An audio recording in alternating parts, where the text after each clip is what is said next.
Welcome to my obligatory Grand Theft Auto 5 video essay in inverted commas.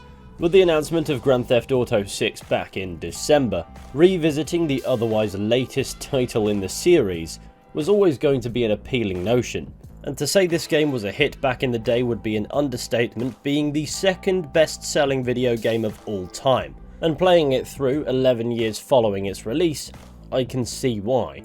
It reflects a mastery of the Rockstar Games formula, providing a layered, immersive, multifaceted, open-world gaming experience, one that delivers satire and humour in droves without compromising a lived-in feeling world. We get intense, enjoyable gameplay in set pieces, and a story that at the very least justifies it.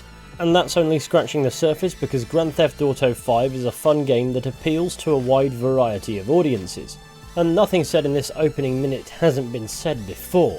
This is a game that's retained popularity for a very long time, and that's largely thanks to GTA Online, and though the video isn't about that, it deserves a passing mention.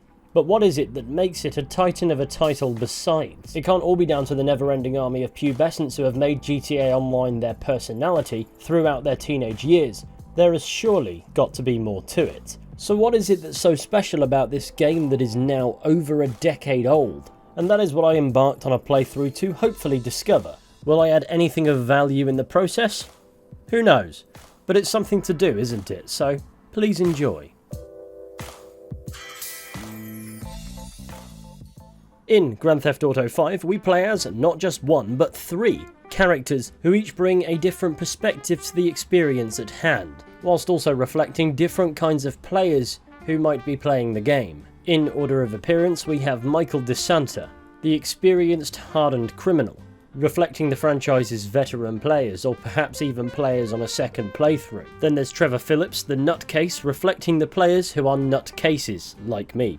And then of course there's Franklin Clinton, the new guy, who sadly to my knowledge doesn't have a distant uncle named Bill.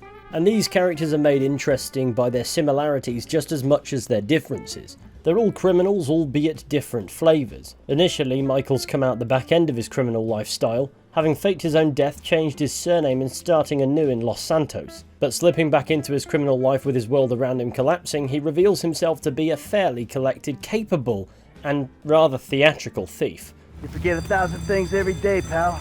Make sure this is one of them. Franklin has come up through the streets but has ambitions to be more. Calm, level-headed, youthful and capable, with quite literally inhuman driving skills, but inexperienced to the lifestyle of a professional criminal, at least to this extent, which makes him the perfect contrast and protege to Michael, and yet despite his age he's much more experienced in life.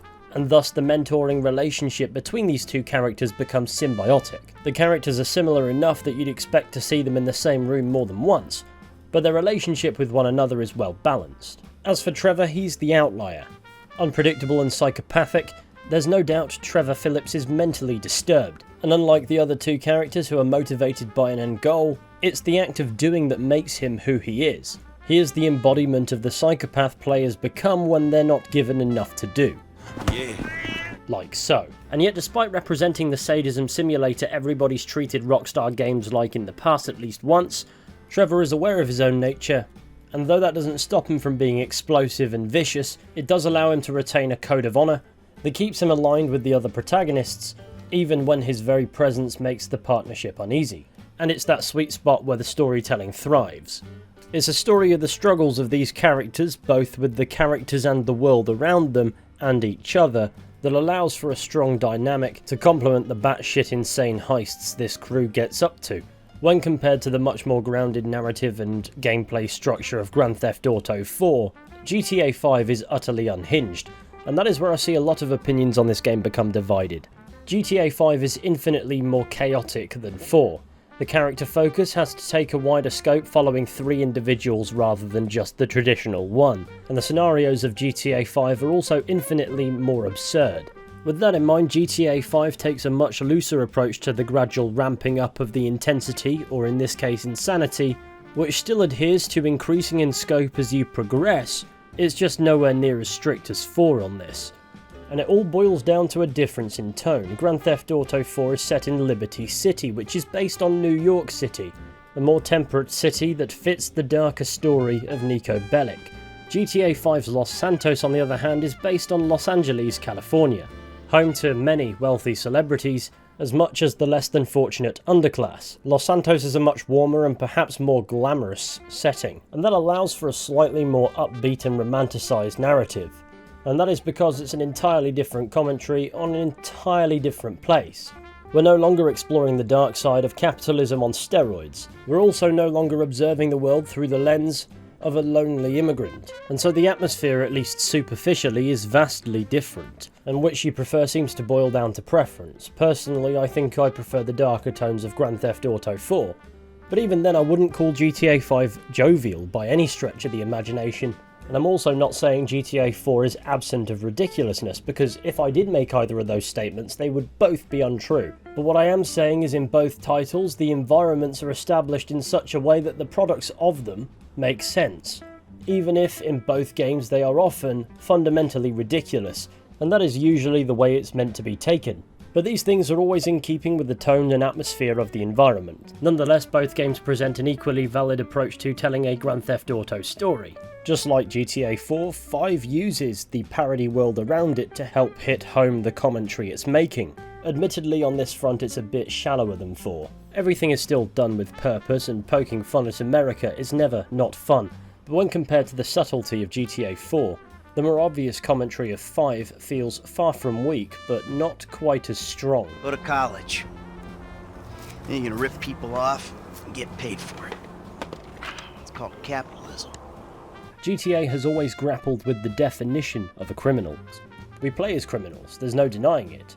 They rob banks, kill police officers and other people, sometimes just for fun, and also presents wealthy, largely above-board businessmen and law enforcement officials as equally as corrupt.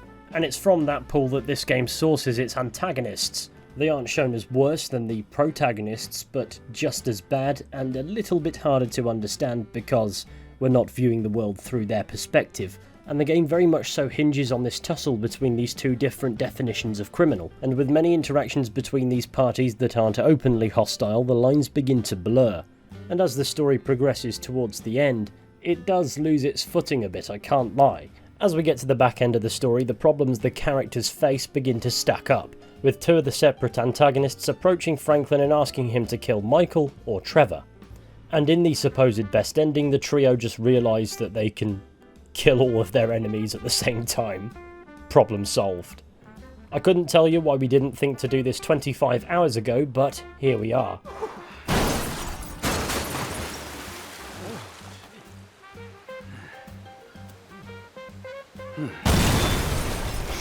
Ultimately, I don't think it was intended for GTA 5's main story to be taken too seriously. Following Grand Theft Auto 4, that was probably contrary to what players were expecting, but the narrative sin of GTA 5 is it is a bit ultimately anticlimactic, and it is a shame because the main protagonists are genuinely interesting. Michael's midlife crisis is ask me again in 20 years. Franklin's no-nonsense demeanour makes him the perfect foil to both the other characters, and some back-end development would have been nice. As for Trevor, well, he's an entertaining character to say the least, and I think it would have been an interesting angle to take him and transform him into a full-on antagonist by the end of the game, rather than an option that for gameplay convenience following the ending you won't choose. But despite that, I found playing through the story of Grand Theft Auto 5 to be massively enjoyable, even though the ordering of certain story beats are a bit odd, and things sometimes just happen. And then of course it just ends a bit out of nowhere. I must say most of Grand Theft Auto 5's enrichment comes from outside the main story, so assessing it in a vacuum is a little bit pointless, as the open world of a Rockstar game is perhaps more important than any one story told within it.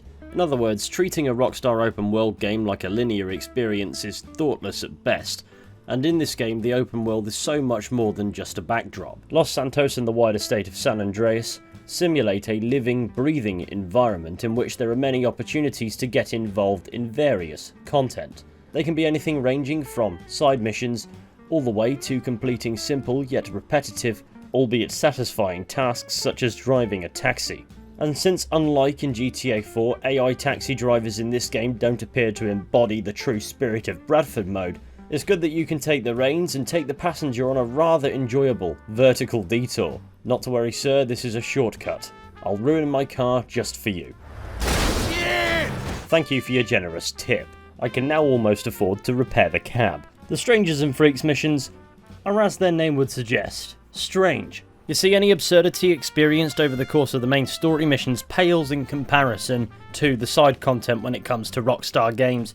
Even Red Dead Redemption, which tells a very serious, tragic main story, possesses some truly unhinged side content. This is where the commentaries and satire can be isolated and don't need to be tethered to broader storytelling, providing the player with interactions that make even the most insane of main protagonists, like Trevor, seem, even if only for a moment, perfectly sound. This is where the main characters become the most conscious to the absurdity occurring around them. And though this isn't always the case, it's that versatility of isolated side content that allows for a plethora of subjects to be encompassed in this gaming experience without overloading and diluting any plot.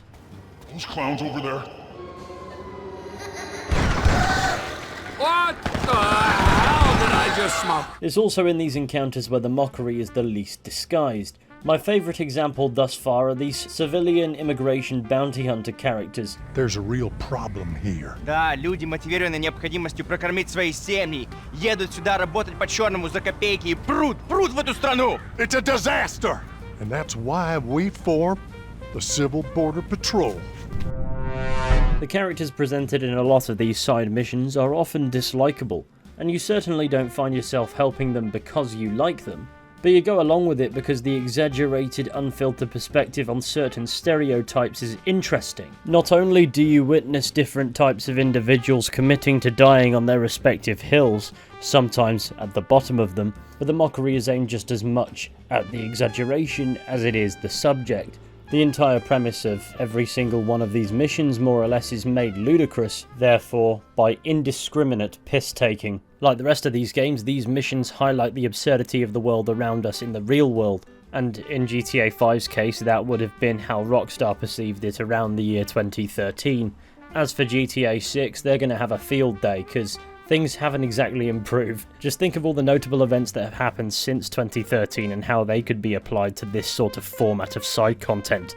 Off the top of my head, in no particular order, we have Elon Musk purchasing Twitter and then rebranding it to something that sounds like a pornography site, making good on his investment by hemorrhaging users, a global pandemic that shut the world down. TikTok now exists, and every other social media platform has attempted to replicate its format somehow. And now everybody has the attention span of, oh, you've already stopped watching shit. Joseph Biden versus the Satsuma. Seemingly everybody online has become aligned with either one political extreme or the other, and can't stop arguing with one another on aforementioned Elon Musk hell site. But at least they all go to bed thinking they've contributed to society. Instagram then went and made Twitter too, thinking that was a good idea. There are now 635,486 internet movie streaming services, de facto becoming a worse version of the initial problem they were established to solve. There are data brokers out there who probably know you better than you know yourself. YouTube content creators have been deluded into thinking they're actual boxers.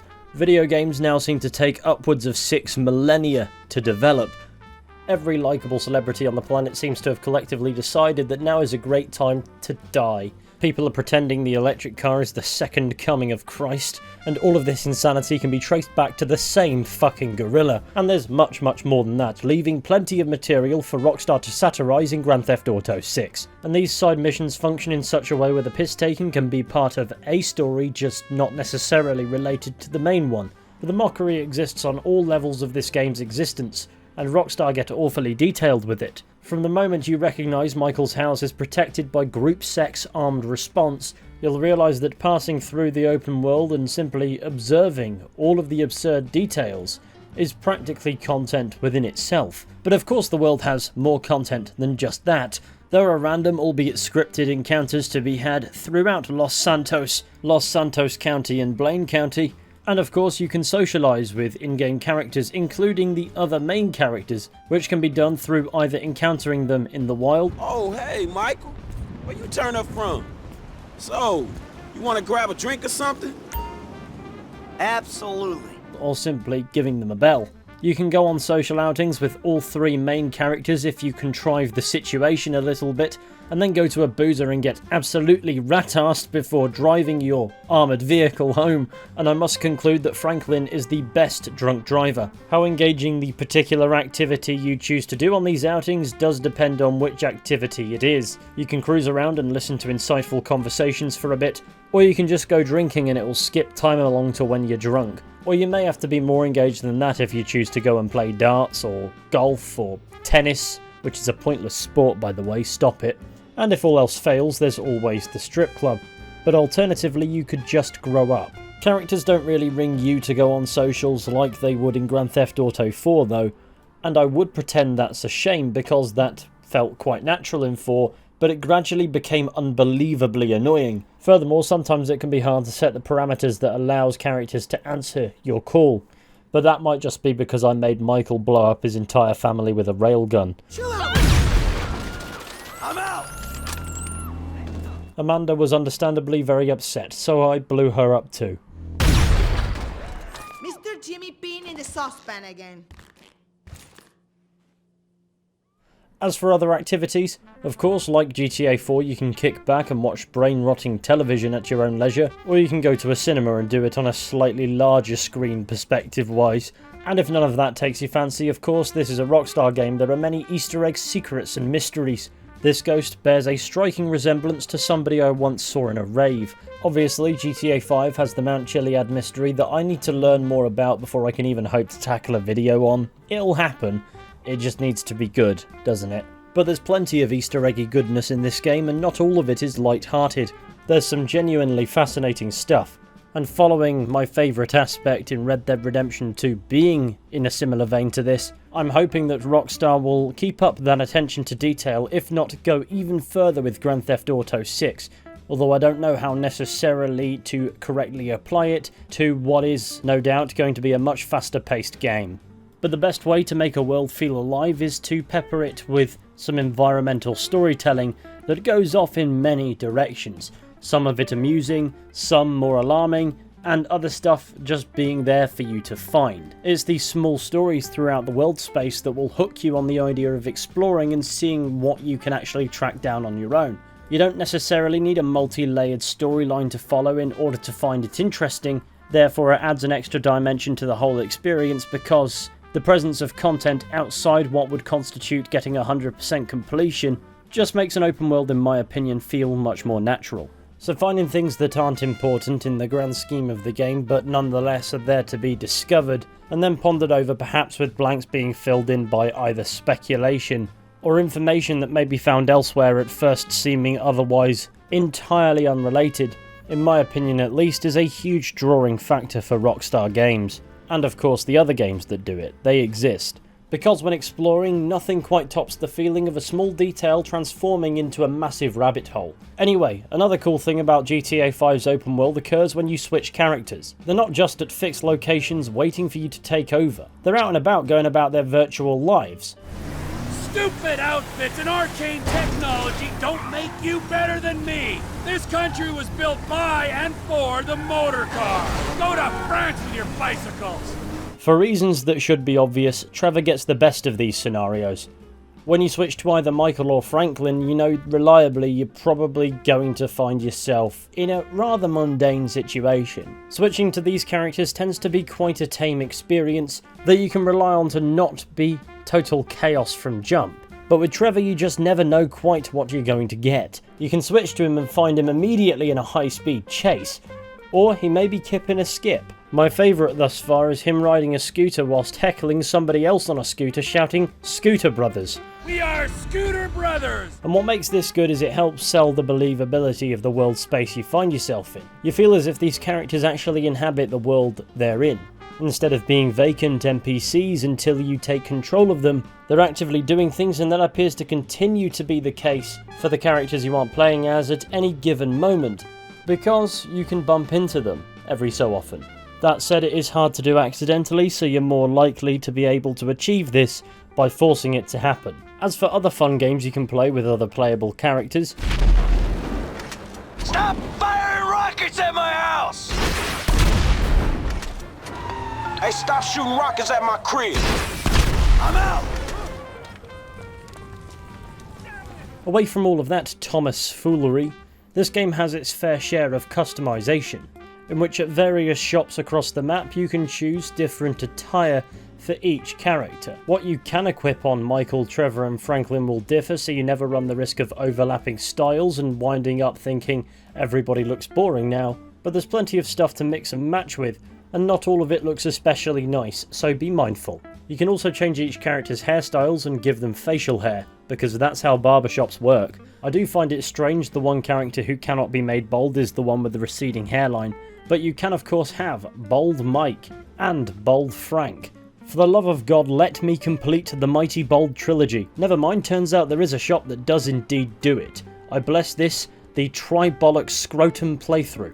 If in GTA 6 I cannot give both characters a bald head and a mighty beard, I'm going to be very upset. Another avenue of customization is of course tattoos. You can apply tattoos in excess to the point where Michael, Trevor and Franklin are all covered in nothing more than scribbles. You could also go for something that actually looked good, but where's the fun in that? And if customizing the characters wasn't good enough, you can also customize the cars. In GTA 4 you could take a car to a garage to respray it and repair it, but in 5 you can drive into Los Santos Customs with a shitbox and come out with something that adequately compensates for the pathetic size of your penis.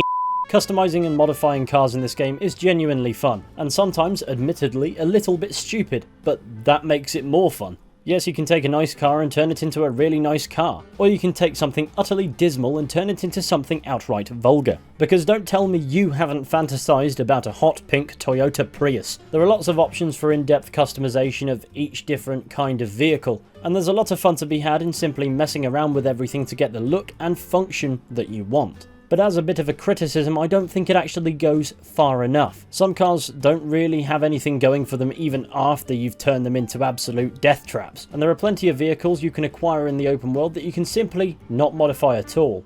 Golf caddies, tractors, buses, lorries, taxis, police cars, armoured vehicles, forklifts.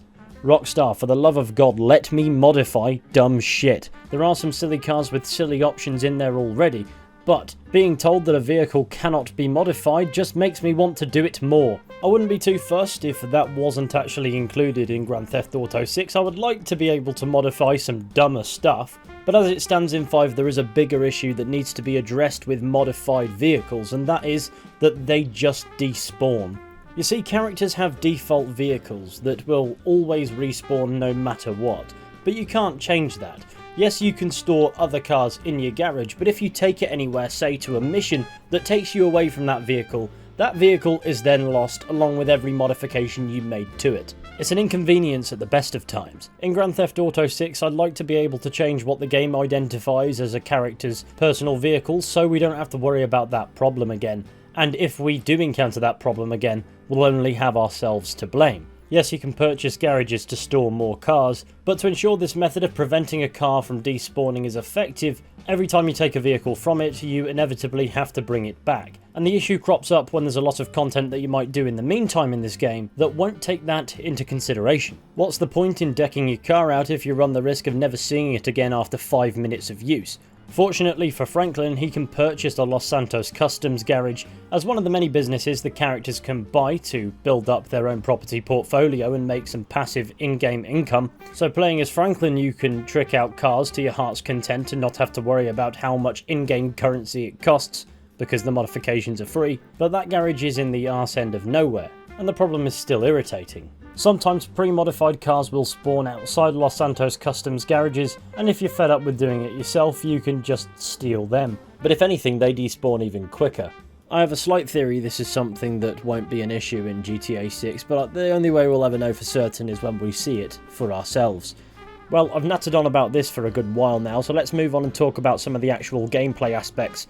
Obviously, driving around is a big aspect of any Grand Theft Auto game, and it was no different in GTA 5. Compared to GTA 4, it's much lighter and even easier to control.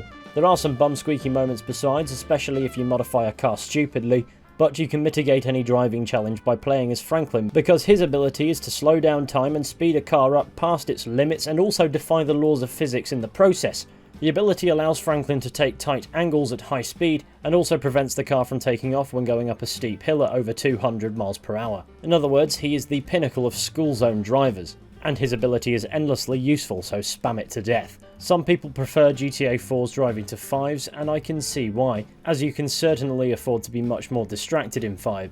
But different types of vehicles still handle massively different to one another, and though it's not quite as grounded as 4's, it doesn't feel like it's of lower quality. I guess which most people prefer boils down to preference, but I think Franklin's ability is a bit of a cop-out, because you can spam it rather than becoming skilled at the driving, and the game puts you in situations where it's imperative you use this skill, such as chasing a motorbike with a van. But you'll find all three protagonists' special abilities to be equally overpowered, but despite that they are useful and don't really take away from what anybody plays Grand Theft Auto for. And anybody who disagrees with such a statement, I suppose, can just not use them, at least outside of moments where it's physically impossible not to. An area where I'd argue improved in the driving between 4 and 5 are the police chases. In 4 you had to escape a certain zone and then not be spotted for a bit lest it reset in order to lose your wanted level. In 5 you need to effectively break the line of sight and then remain out of sight until you lose your wanted level, so you don't necessarily have to leave a circle on the map. And I suppose it's a more satisfying feeling being well tucked away and having the pursuing authorities drive right past you without ever noticing than it is to be blasting down the road at 100 miles an hour, which just brings attention to the fact that the police don't seem to be interested in you doing the speed limit cubed, or that you've run every single red light and stop sign, or indeed that you've crashed into various other road users. Another plus is the police don't spawn in right in front of you when you're trying to abscond, because that is a bit of a hassle as well. It's mitigated by the fact that you no longer need to escape very far, and also gives you time to manoeuvre away as the police spawn in much further back from your position, therefore the notion of putting distance between you and the scene of a crime is still viable. And of course the notion of absconding gets harder the higher your wanted level is, and that is how it's always been. One thing I would like to see in GTA 6 is more done with this system, more like in a setting rather than as a default, in which they react to your driving before you're wanted, outside of either crashing into them or mowing down pedestrians. And though it would be cool as an immersion feature, I don't think it would be received well exclusively. Also in GTA 5 and before, once you've lost your wanted level, I find it funny that you can pass those same cops in that same car covered in the same bullet holes they put in it with the same number plate, and they really won't bat an eye. And that's likely a more logical evolutionary next step. But we'll see in 2025, won't we? There are other modes of transport from cars and motorcycles. For example, you have helicopters and planes, which you couldn't fly in GTA 4 for two obvious reasons. The first being Liberty City is a massively built up area, so you could get a plane from Liberty City's airport and then take off, but the only place to land it would be right back where you started. And the second reason, I imagine, is reenactments. With GTA 5 not exclusively set in the city of Los Santos, but rather the surrounding area as well, it makes more sense to allow you to fly around freely, especially in a vehicle that can't take off nor land vertically. On the other end of the spectrum we have bicycles. I don't know what you expect me to say about them, they're bicycles. A stamina-based exercise machine for the weak-minded. And of course people who enjoy riding bicycles. The combat primarily consists of gunplay, and this is where Michael's ability comes out. He can enter the popular shooter trope of slowing down time, therefore allowing the player to react better in close quarters scenarios with multiple enemies in different spots. It's not an original thing, but it's always quite satisfying to use, and it's good that you statistically have this ability at your disposal 33% of the time. Away from that, the combat is, well, standard really. It's a lot smoother than 4's, and the shooting here is absolutely at its best without aim assist. Furthermore, Trevor's special ability is also combat oriented. Using it, he takes less damage and deals more. For short periods of time, he's nearly invincible and more or less able to one-shot everybody. As for a shooting element that's always amused me, in 5, GTA characters carried on the tradition of having no visual references to let you know what weapons you have on you, and yet having an entire arsenal in your pockets. I really don't know where this rocket launcher came from, but I think this is born more from a conflict of what would look more appropriate for when you're being docile in a game set in a modern world, effectively. I know Americans like their weaponry, so you can get away with it to a degree, but I'm willing to bet that even in America, if somebody rocked up armed to the teeth, you'd at the very least take notice. But perhaps it would be a neat idea to, instead of having access to every weapon you've ever gathered across the course of a playthrough, You have an armory or can choose from an assortment from the boot of a car that can help put that little bit of emphasis back into preparation. Would it reduce the impact of the joke when it comes to taking a rocket launcher from a pocket that isn't big enough to house it? No, not really. But I think emphasis on preparation is a nice way to implement challenge, as unlike in GTA 4 where you'd find yourself in a weapons shop very often, in 5 you don't really need to go to one ever outside where you do in story moments, and the only time you ever would wind up in one isn't for preparation purposes but rather you're bored of the assortment of guns you already own. Ammunition is easy to come by in combat because you're almost certainly carrying a gun that takes the ammunition of whatever gets dropped, and if you aren't you'll just pick up the gun. Nonetheless, GTA 5's combat, though easy, is very satisfying and enjoyable, especially when you get the hang of it. There are some melee bits and bats, but they don't really constitute an awful lot of gameplay, and there are some neat stealth segments, though I fundamentally suck at them. But the only other thing that I can really praise is, unlike previous GTA titles, GTA 5 had mission checkpoints, so if you fail at any point, you don't have to do the entire thing over again, and that allows missions to be more complex and less predictable, and though it doesn't really add challenge from anywhere, it also introduces the concept of skipping an objective if you fail it 3 times. When a game isn't challenge oriented, a feature like that does make sense to have. It allows players who are struggling with a particular point to progress with the storytelling experience without necessarily getting too frustrated, and maybe at a later date you'll come back and do it. Job's a good one. As for Rockstar's approach to mission structure, it's very set-piece oriented, which keeps things interesting when the variety in gameplay isn't necessarily huge, but there are a lot of moments in this sandbox where I felt painfully on rails. For the most part, I don't mind set pieces, but I'd like to see more openly approachable mission layouts going forward with GTA 6, purely because I feel as if the tools are there for you to get creative to a certain extent, but they're not really being capitalised on. And that's not something inherently barred from being factored into a set piece, but when there's only one set path to doing something properly or you'll fail the objective, I think it's fair to say that more could theoretically be done to include some more open variety, i.e. different paths that can be taken on the ground. Typically, you can choose between 2 approaches to a heist, and those decisions tend to boil down to subtle versus direct, and the crew you bring along with you, depending on their experience level, handle their roles differently, which is nice, and being able to flick between Franklin, Michael and Trevor on the go is good.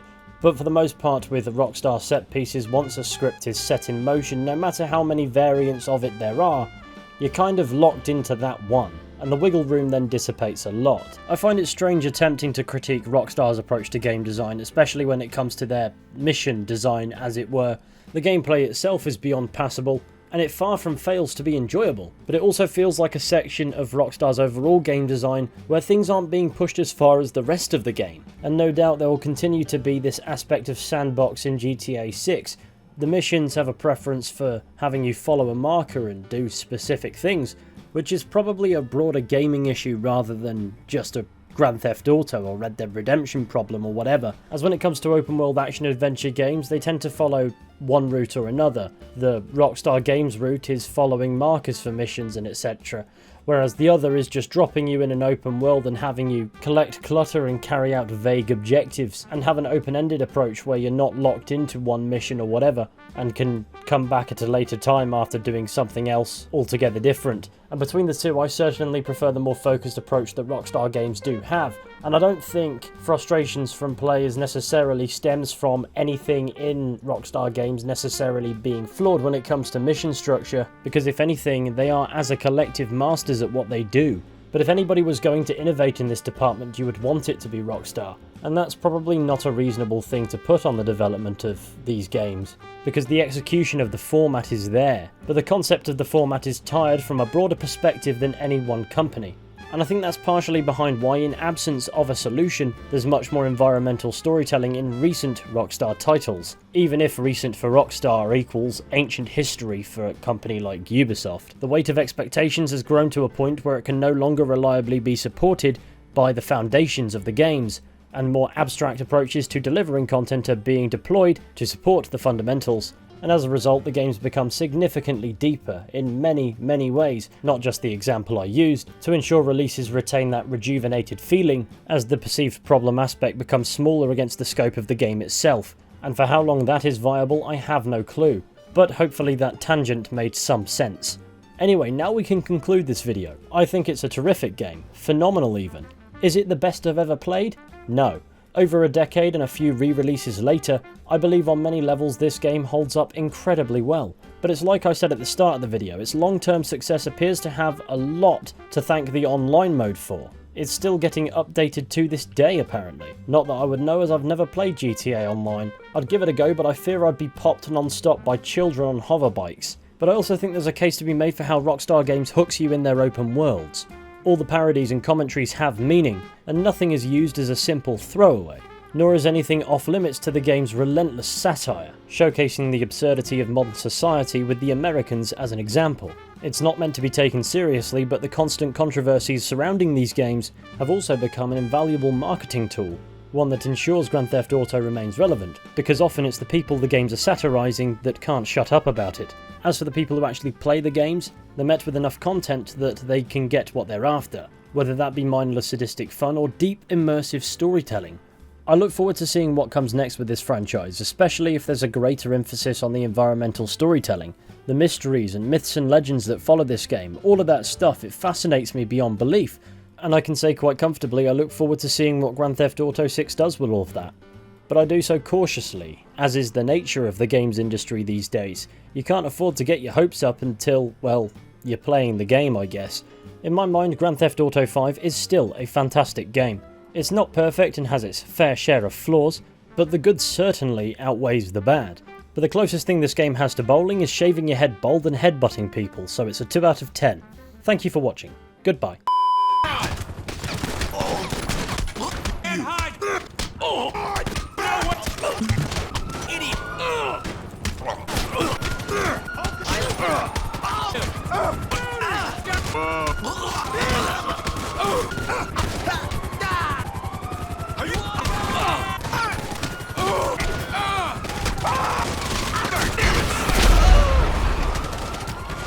Global boat!